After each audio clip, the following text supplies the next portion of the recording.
tardes, estamos con Juan Fernando Andrade, autor de la crónica que inspiró la película Pescador de Sebastián Cordero, que hoy se preestrena en Quito, y posterior guionista de la misma. Juan Fernando, vamos a conversar, primero bienvenido a Jekyll City, y queríamos conversar contigo del tema de la crónica. ¿Cómo te enteraste de este evento en el Matano?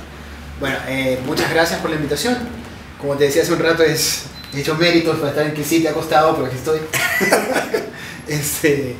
Me enteré por Nelson Corral, que es el guitarrista de Los Pescados, de mi banda, que es un surfista, un soul surfer, y que había pasado por ahí en busca de la ola perfecta.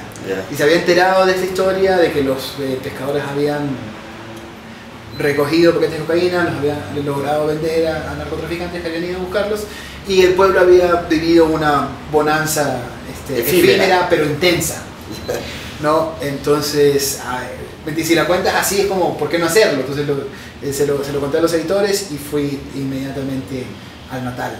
Me contabas que te había costado mucho en principio construir la crónica, ¿no?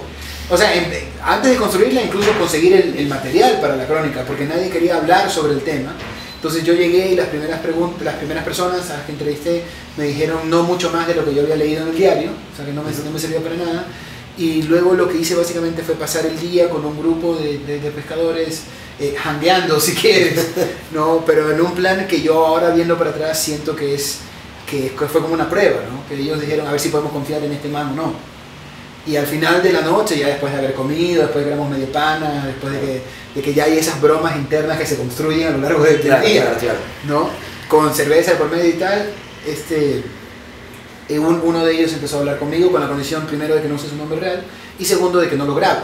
Entonces todo esto se dio en un billar con música alta, con el tipo gritándome a la oreja, yo tomando apuntes y cervezas yendo y viniendo. Y luego para la construcción de los personajes, ya del guión en concreto, porque Juan Fernando me decía que tú habías hablado, Sebastián me decía que tú habías hablado con él desde antes de publicar la crónica. Sí. Para la construcción del personaje, ¿cómo fuiste formando los personajes? Porque yo veo en Blanquito una identidad muy poderosa, ¿no? que aporta muchísimo a la película. Y en su interacción con Lorna, que es el otro personaje, también se nota siempre un hilo de tensión, pero es muy bacán, es muy chévere. Entonces, me llamaba la atención, y te lo mencionaba hace un rato, que tú a Blanquito le das, aparte de una personalidad muy fuerte que aporta muchísimo, le das muchos elementos de la costa ecuatoriana en su hablar, en su caminar, en muchas cosas de su personalidad. Y nos reíamos ahora de algunas expresiones, ¿no? ¿Sabes qué? Jugueteame el arroz. El arroz ha sido un éxito. Claro. Ha sido el hit, el hashtag. A ver, lo de Blanquito parte realmente por una cosa mía de cinéfilo, ¿no? Porque yo creo que uno... Tú estudiaste cine. Yo estudié cine. Pero, ¿me entiendes? Más allá de eso, uno empieza a ver cine y creo que uno quiere, o yo por lo menos estoy interesado en hacer la película que quiero ver. Tiene una película donde uno cumple sus expectativas, no como guionista o como cineasta, sino como cinéfilo. O sea, pasarla bien viendo una película. Y las películas que a mí más me gustan son las que tienen más personajes que historia. ¿Me entiendes? Yeah. No, para mí el personaje es muchísimo más importante que la historia. Siento que si un personaje está bien construido, si es amable me refiero a que empate con el espectador en nivel de interés o de cualquier cosa, yo creo que tú te vas con el mando, ¿me entiendes? Y lo sigues. Entonces era primero apostarle a eso por una cuestión personal mía, ¿no? En este caso capaz se nos fue la mano. creo que digamos, el encanto de Blanquito casi que opaca un poco a la trama, ¿no? Pero por suerte los otros personajes están a su nivel y entre todos se forma como un estilo de vida chiquitito, una relación que se nutre de un periodo de tiempo muy corto, pero asimismo como la bonanza del pueblo bastante intensa. Entonces cuando yo escribí la crónica decidí que se iba a contar a partir del testimonio del pescador. Entonces es más bien una entrevista con la crónica, siendo rigurosos periodísticamente hablando, ¿no? Pero ese lenguaje, esa tradición oral manabita y costeña para mí es valiosísima y es lo que nos diferencia del resto del mundo y al mismo tiempo nos identifica. Entonces, qué sé yo, a mí me da mucho coraje cuando veo películas neutras, películas que no tienen pasaporte. Pero tú saliste a la casa de elementos culturales para inyectarle a tu personaje, es decir, mientras tú lo construías decías, ¿sabes qué? Este evento que acabo de ver o esta frase en concreto debiera yo incorporársela a la personalidad de cosas que iban saliendo, porque el guión te habla, ¿no? Hay un momento en que el guión empieza a descubrir sus propias necesidades y te las exige como escritor. Yo lo que iba recogiendo realmente, lo que me acuerdo es, por ejemplo, lo de jugueteame el arroz, es una frase que descubrimos con Nelson Coral, creo, incluso en el mercado de Puerto Viejo. O sea, hay esta tradición de los borrachos de Puerto Viejo, de los cuales me incluyo, que tú a las 4 de la mañana, 5 de la mañana te vas al mercado a comer guata, ¿no? Después te vas a la casa a dormir, ya que te tapen las arterias. Y arroz sin jugo no sirve. Exactamente, claro. Entonces en el mercado de Puerto Viejo, jugueteame el arroz significa ponle juguito. Y eso yo se lo conté a Sebastián y tuvo esa misma reacción y todo el mundo se mata de risa. Y es algo que yo confío mucho en eso cuando ves una crónica, incluso como, loco, si me hace reír a mí, posiblemente me haga reír a alguien más. Claro.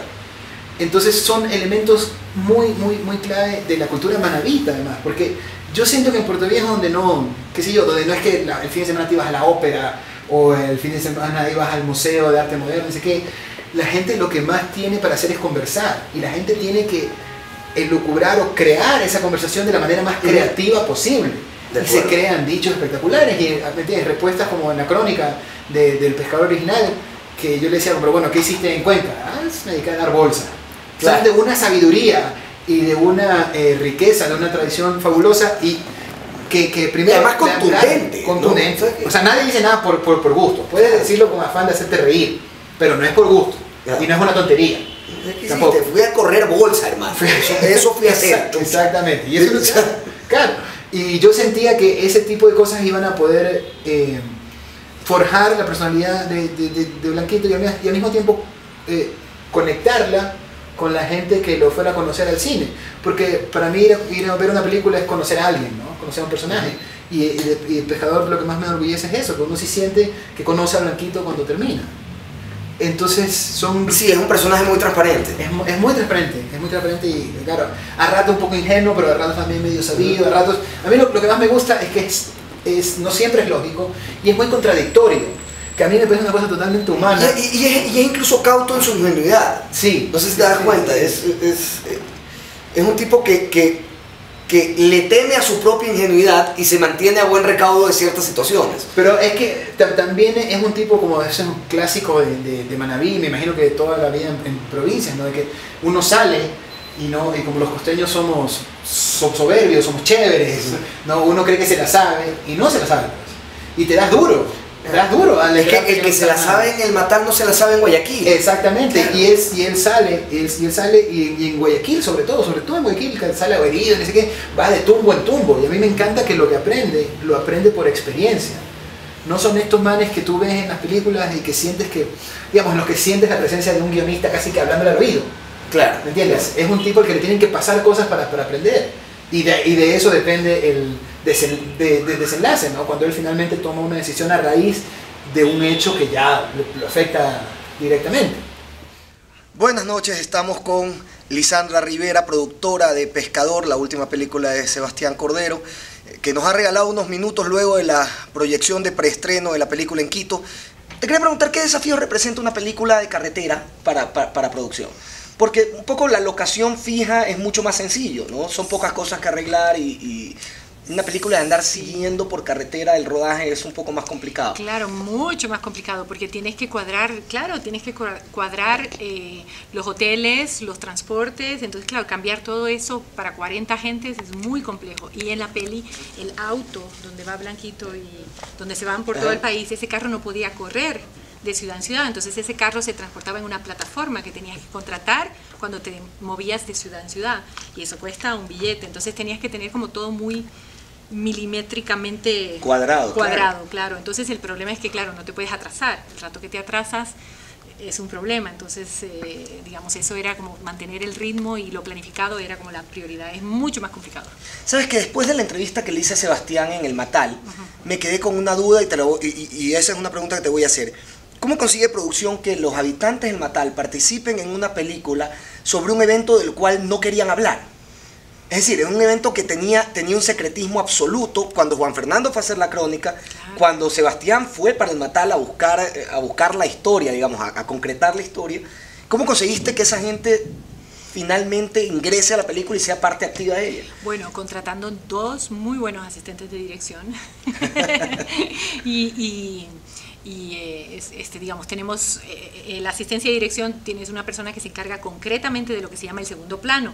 O sea, es decir, un primer asistente está con el primer plano, o sea, con los actores principales y lo que sucede, y uno está con todo lo que sucede alrededor, que ese es Mauricio Samaniego, que hace un trabajo excelente, y claro, él lo consigue, es decir, él es un gran tipo, tiene una gran carisma, y él se encarga de que la gente colabore con la carisma, con todo lo que conlleva ser un buen asistente de dirección. ¿Con qué insumos te hubiera gustado contar que no contaste durante el rodaje? ¿Insumo te refieres a...? De todo tipo. Más personal, mayor capacidad económica. Es decir, sí. Me hubiera gustado tener buses con choferes para el rodaje, porque no los tuvimos. Y nosotros manejábamos los autos. Teníamos un presupuesto muy apretado. Rodamos en 26 días, o sea, en un mes y un día, 26 días de rodaje. Y nosotros manejábamos combo, ¿no? O sea, hombre, con mucho cuidado, o sea, es decir, sabíamos quién manejaba, quién podía, quién no, pero eso me hubiera encantado, tener así como 5 buses, 5 choferes a nuestra disposición. Trépense, muchachos, que nos vamos. Sí, por departamentos, este es el bus de asistencia y dirección. Yo sé que estoy un poco, pero quiero decir, eso facilita mucho las cosas, porque la coordinación del transporte en un road movie es complejo. Sandra, tú tienes mucho tiempo haciendo producción en el país. ¿Qué cambios has visto en tu profesión? Primero en producción y segundo ya en concreto en producción de cine desde que empezaste hasta el día de hoy. ¿Cómo ha ido evolucionando? Es una pregunta que yo le hice a Sebastián y de alguna manera Sebastián ha sido parte de esa evolución, claro, o precursor de esa evolución. Pero me gustaría saber cómo la has vivido tú. Así pues, ha sido un cambio radical. Yo creo que nos hemos profesionalizado bastante, eso es chévere. O sea, la gente ya, digamos, tú trabajas con amigos a nivel profesional. Tal vez esa es una gran diferencia, ¿no? Porque en Ratas era, hombre, igual fue muy profesional, pero quiero decirte, era más un poco muy acolite, muy de pasión, muy de gente, ¿no? En cambio ahora, claro, son relaciones de trabajo profesionales. Yo creo que eso sobre todo, ¿no? Es decir, respetando horarios, cosas tan simples como asegurar a la gente, asegurar a tu equipo, o sea, profesionalizarse, ¿no? En eso yo creo que ha cambiado un montón. Entonces, como iba diciendo, creo que al igual que en la película, lo bueno fue que yo conocí a María Cecilia al iniciar el rodaje y entonces nos íbamos conociendo mientras rodábamos y de pronto eso se sintió también en la película en sí. ¿Tú habías rodado algo con Sebastián? ¿Tú me decías no, para nada?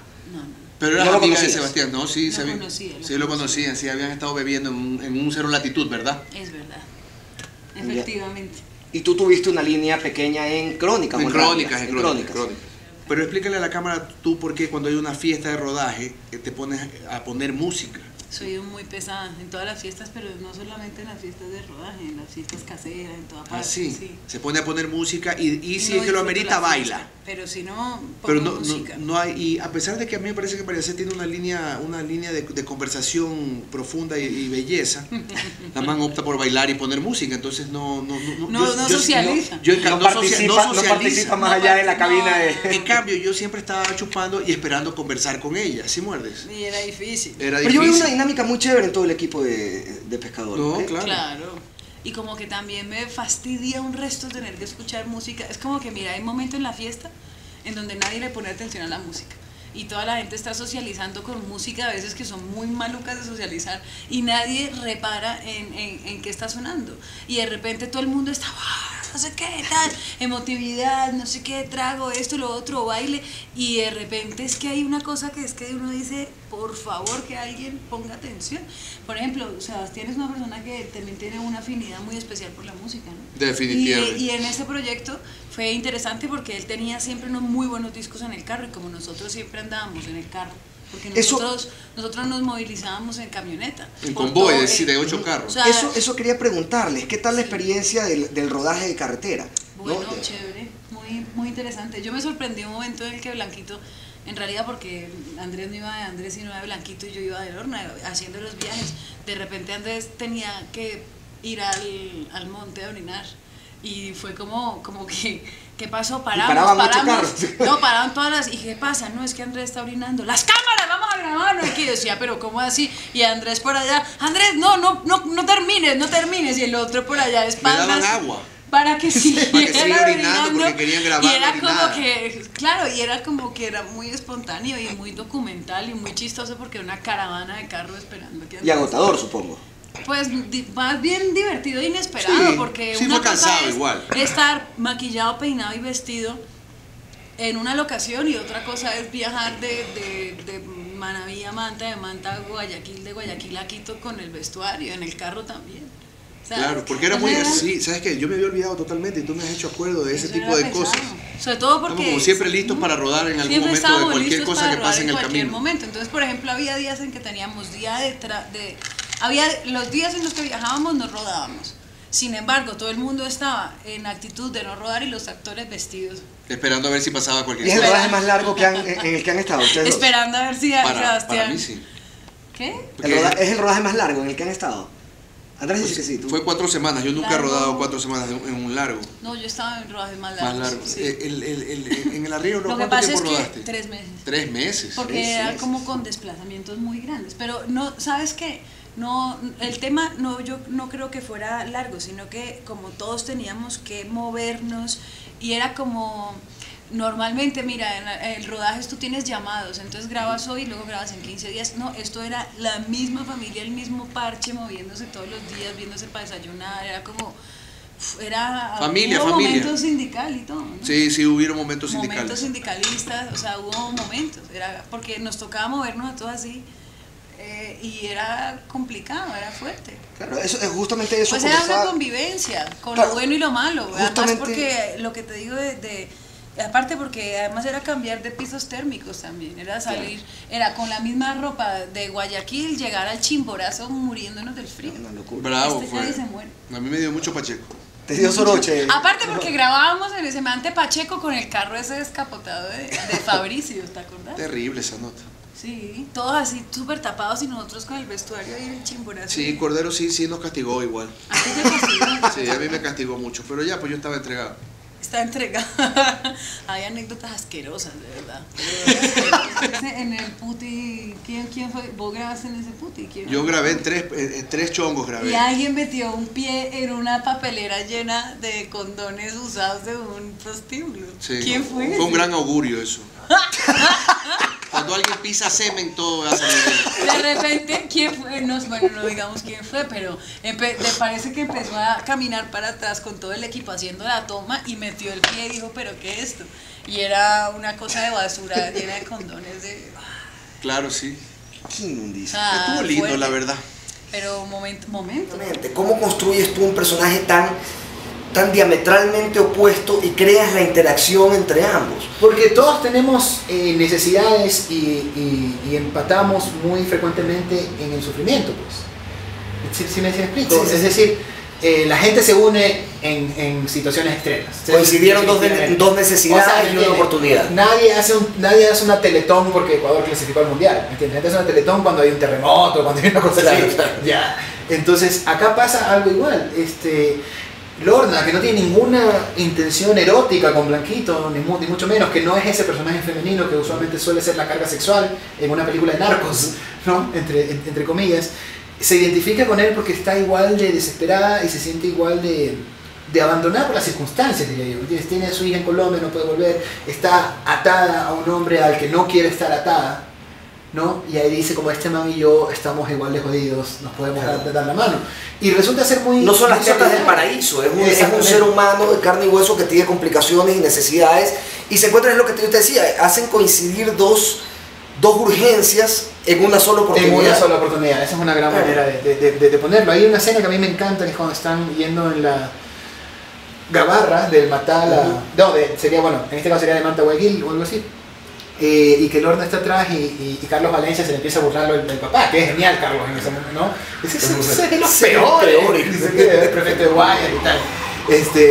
Y Lorna le dice, echada para atrás, como que si ella no estuviera escuchando casi, ¿no? Le dice como, no se burle que es el papá del pelado.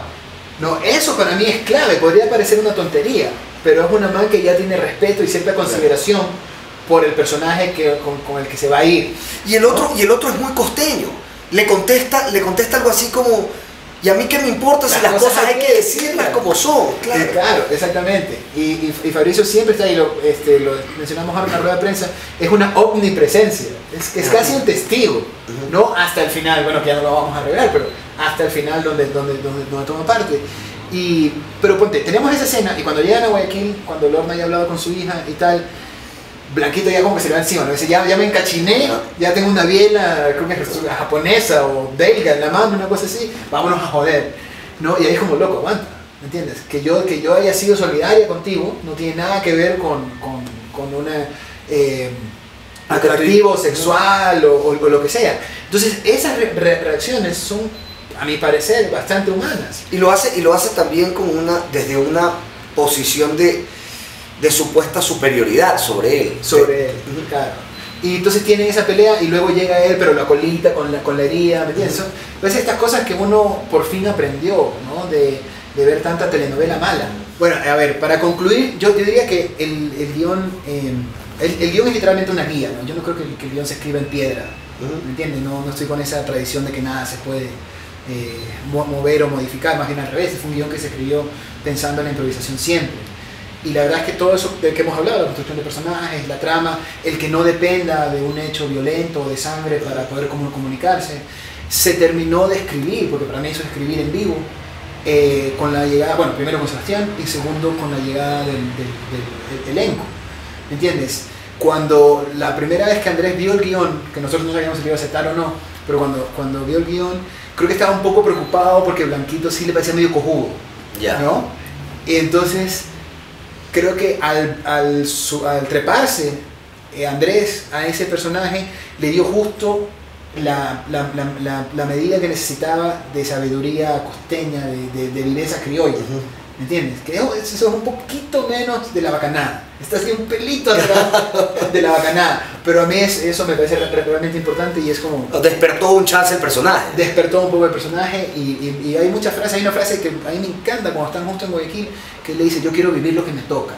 Eso salió en un ensayo y yo estaba escuchando con los niños, loco, repite eso, olvídate la línea que está en el guión y repite eso, porque vivir lo que me toca es una cosa porque queremos todo. Claro. Para mí eso es como sabiduría de Blanquito, pero pura.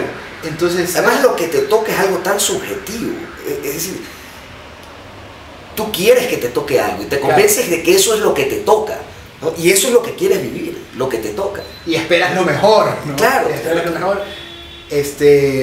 Pero yo creo que a Blanquito en todo caso no le tocó tan mal. A mí me gusta, ¿no? Me gusta al momento en que se lo deja en la película, que se cierra el ciclo, me gusta, y yo invitaría sobre todo a la gente a ver una película que está absolutamente estructurada para que pasen un rato con los personajes, ¿no? Para que se identifiquen en la medida de lo posible o conecten, ¿no? Una palabra que me gusta mucho, porque las películas en las que a mí me pasa eso me hacen sentir menos solo. Entonces si esta película le hace eso a cualquier otra persona, yo ya me doy por servido. Uno siente que se puede tomar una cerveza con Blanquito, que es más de lo que puede decir mucha gente. Claro, por supuesto que sí. Lisandra, ¿qué es lo que más te gustó de la producción de Pescador? Mira, a veces yo me olvido es como que ruedas y te olvidas porque a veces tienes que olvidar, pero yo creo que una de las cosas que más me encantó de esta película es ese núcleo que logramos, Sebastián, Daniel Andrade, el director de foto, Mauricio Samaniego, Arturo Yepes, nuestro primer asistente de dirección, el Pica incluido, y no se me está perdiendo algo, no, y Sparky de alguna manera, ese núcleo que teníamos era muy unido y muy bueno. Yo creo que eso fue, o sea, yo pienso que eso fue una combinación casi perfecta, a mi modo de ver, para mí, ¿no? Es decir, todos nos llevamos muy bien, nos entendemos muy bien, nos respetamos mucho. Yo respeto mucho al Daniel Andrade, bueno, sin duda, al Sebastián y al Arturo Yepes para trabajar. Entonces, ese núcleo, esa fortaleza, ese núcleo en confianza, en profesionalidad, yo creo que es lo que más me gustó del rodaje. O sea, yo me sentía muy segura, ¿no? ¿De ahí emana la fortaleza de la película? Por supuesto, yo creo que sí, porque, no sé, yo he tenido siempre como rodajes bastante agradables, no he tenido muchos tampoco, ¿no? Con Sebastián es muy agradable siempre en las 3 pelis que he estado. Entonces es difícil saber, pero sí sé que hay rodajes que no son tan agradables. Yo no sabía, pero me lo han contado, entonces yo ¿Me entiendes? Claro, Entonces, claro. Eso me da mucho orgullo, me parece muy chévere, porque es como tu familia, ¿no? Es como, súper chévere. ¿no? Y sabes que puedes contar con ellos, digamos, en los problemas. Entonces hay una. Lisandra, no te voy a quitar más tiempo, tenemos una farra esperándonos, el aguijón nos espera. Sí, por Dios. Y yo sé que ustedes han tenido días de mucha tensión, así que vamos por una cerveza. De una. Y bueno, yo creo que las próximas tomas de estos dos personajes serán María C. en la cabina del El aguijón lo he hecho, en el aguijón también. Sí, soy ¿también? muy pesada con la música, soy una pereza, de hecho. Sí. Cordero y María C. eran las personas que, o sea, son hasta ahora las personas que más conocen de música que nadie tiene idea de qué es, que yo conozco. Qué mierda. Oye, unos grupos franceses que hacen covers de cumbia, o sea, una pelea increíble. Qué rico. Y se pasaban hablando de música en el carro, era muy increíble. Bueno, vamos a escucharlo. Vamos a la Vamos a escucharlo. ¿Prometes poner grupos franceses que canten cumbia, María C. hoy? Vamos a ver. Si veo a Crespo muy animado con ganas de bailar, de pronto sí. Vamos a ver cómo nos va. Chéverísimo, muchas Salud. gracias. Felicidades, Saludes. Eclecity. Bueno, estuvo muy bien. Yo Sí, es perfecto. esperaba menos de tu página. Para que veas hasta dónde llega la Es página. un chiste. ¿Cómo nos vamos a tratar? ¿Qué quieres? ¿Que lo adules? No.